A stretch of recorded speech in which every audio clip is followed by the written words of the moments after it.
What's up, guys? Man, welcome back to the channel. As always, this is John at Backwoods Off-Road and Overlanding. Man, I've been slacking on some content here lately. Man, I got a buddy of mine working on a bug. I'll see if he'll let me throw a picture in here. I'll talk to him when he gets here. But he's coming to pick up the motor off of my rail, so I figured this would be a great time to give you a little buggy update here, because you know we're building a 1835 for this guy right here. So I'll go ahead and show you just how easy it is to remove a motor from one of these old school Volkswagens. So let's get into it. All right, guys. Man, that sun is bright. Woo. Let me get down here. Wow. All right, man. So you got a rail and you're working on it. You could tell I haven't worked on this very much here lately, because I found my 13mm wrench, and we've talked about this before. And I'm going to tell you, if you're playing with one of these, when you go to work on one of these, the hardest thing is going to be finding your 13mm wrench. It's kind of the 10mm world of Volkswagen. So as you see here, we're going to get this thing pulled off. The only thing that I'm going to pull off before I actually pull the motor off is I'm going to pull the exhaust off. That way we don't have any problems and jack up anything, break any studs once we get it off. So we're going to get these exhausts pulled off. Got a few bolts here, 1, 2, 1, 2, 1, 2, 1, 2, and then also the exhaust gas return there as well. We'll get that unbolted. That's like going to be a little tiny, this has got freaking all kinds of crap in it, but we'll get this off and be right back. All right, well, shit, guys. All right, we've had this one off before. If you've seen some other videos, because we had some exhaust leak, we had an oil leak that we run down and fix. So I had this one on and off before and was no problem. We had a nice little splice here, which is needed. And I just realized, man, I can't believe all the videos I've made on this. I didn't notice this, but man, we're not gonna be able to get this one off without doing some hacking. So like we talked about before, this is your stock heat exchanger. So in a old school air-cooled Volkswagen, this is what runs your heater, and you know, to stay warm inside your bug. So this is not a water cooled motor, so you don't have a radiator and a water pump that pumps hot water to go through your heater core. You don't have it. This is your heater core here. And what they did here is they took the casing off the heat exchanger here that blows the motor, you know, the hot air back up into the cab, and they put these aftermarket exhausts here. But what they did on this one, guys, which, god dang, man, come on, you're killing me. So what they did on this one is they welded it straight to the heat exchanger pipe, guys. Like, what the hell? Oh, man. So what I'm getting at is you got to have a splice. You see how the exhaust comes per cylinder. So this is, you know, 1, 2, 3, 4.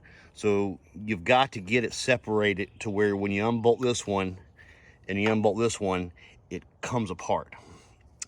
With it welded together, this guy ain't coming off till we hack it. Here, I'll show you right here. So this is the one off this side. Like I said, this is the heat exchanger. So that right there expands.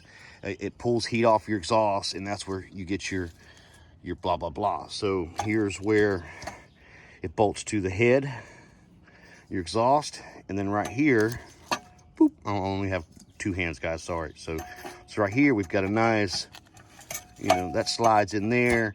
It comes together, and you can get it on and off, which is how they should have done the other side. But this is there's just some people that just shouldn't be working on shit, guys. And yeah, so we're not getting that off. So crap. I'll leave it like it is. I mean, we'll go ahead and pull it off. I'll go ahead and pull it off, and we'll see what my buddy wants to do, and we might hack it and pull it off, or he'll just, you know, we'll load it up like it is, which would be okay. We'll just want to make sure we block it up, and when he, you know, straps it down, we don't want to put a lot of weight or pressure on that side to snap anything on the head there or whatnot. So it's just for breaking stuff, guys. You just want to take your exhaust off. But I can go ahead and drop it. Before I get started here, I'll go ahead and show you what's up. We're gonna have some weird fasteners on this one because, like I said before, you know, somebody was working on this didn't know how to work on a rail. So we've got one bolt here, a bolt there, and then there's two on the bottom. So you really got 4 fasteners here holding this motor on, guys. And just for reference, man, I miss my old rail. Let me show you. This is basically a 5-gallon bucket, guys. But man, I miss my first rail. I wish I still had pictures of it, but it was what you'd call a California style rail. But man, when I pull that motor on and off, I could squeeze. I'd set it on a 5-gallon bucket, and I'd be able to pop the motor on and off very easily. This one's a lot smaller, but of course I had 35 boggers on it. Man, it was a sweet ride. But we'll get these other bolts off. I'll go ahead and undo the fuel line and undo the wiring, and should be ready to drop, guys. So just like that, just a few minutes. So we'll be back. Hi guys, here's something great, man. Everybody glorifies the 6BT, the 4BT, you know, the mechanical injection pump diesels of the worlds for being a simple motor. You could put it in anything. Well, check this out, guys. Here's your wiring that goes to your motor. Man, it's a 3-wire motor. That's all you need. I mean, you're going to your generator, you're going to your distributor, and you're going to your fuel pump, and that's all you need. So boom, easy peasy. We've got that off. We've got our fuel off. Oh, it might have already drained out already. But there, so we've got our fuel, we've got our wiring off. So yeah, so basically we had a boop here, and a boop over here. And then they've got this tied into the existing wiring already, so it's spliced in off of that. So 3-wire motor, guys, man, you can't beat it. It doesn't get any easier than that. So so now I'm gonna, let's see, I think I'm just gonna go grab a block, probably just grab a center block and a board. We'll throw it on there, and I don't know, we might, yeah, we'll do that for right now. We'll get her out. Be right back, guys. Okay, the Volkswagen adventure continues, guys. All right, I forgot, when you're removing these bolts here, these 4, take your bottom 2 out first, and then we'll get our top 2 out last. And man, somebody thought it'd be a grand idea to put a cap head screw bolt, Allen head bolt, as a bolt on the bottom. Ugh, that was horrible. Man, I had to break out some more tools, and it's in a tight spot.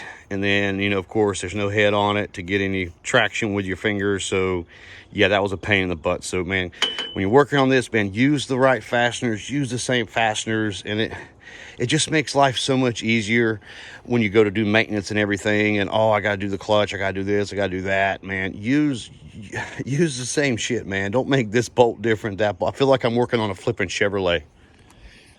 You Chevy guys know what I'm talking about. All right, so we got our bottom ones out. I got the top 2, and it's been raining down here, so I just grabbed me this slab here because I didn't want to get all wet and crap. So yeah, it continues. We're almost done. All right, we got all 4 out, and every freaking one was different. So I got my block, and I've got my board. So you should be able to take everything out and the motor stay on, but it don't hurt to block it up.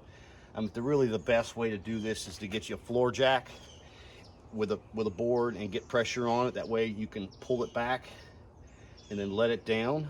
But all my floor jacks are spoken for in other projects we got going on. So let's see if we can pop this off.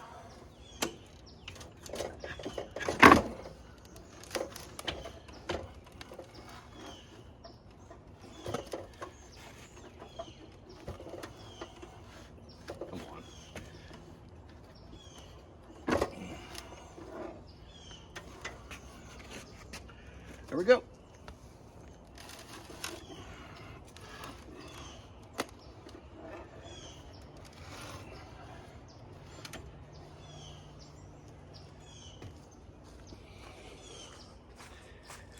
And that's how easy it is, guys. I need to check and see if that's a Lightning flywheel, because I definitely need a Lightning flywheel on mine, but she is out.